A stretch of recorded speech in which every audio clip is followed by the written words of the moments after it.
Click on the CarPlay icon to view connection information. Turn on phone's Bluetooth and find the corresponding Bluetooth name of recorder to connect and pair.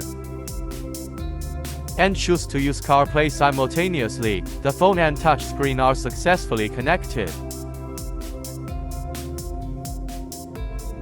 Click on the Android Auto icon to view connection information.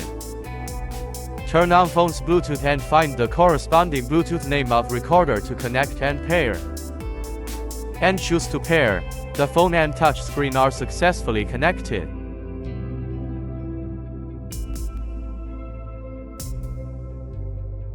Click on the HiCar icon to view connection information. Turn on phone's Bluetooth and find the corresponding Bluetooth name of recorder to connect and pair. After clicking on the connection option and entering the corresponding verification code, the phone and touch screen are successfully connected.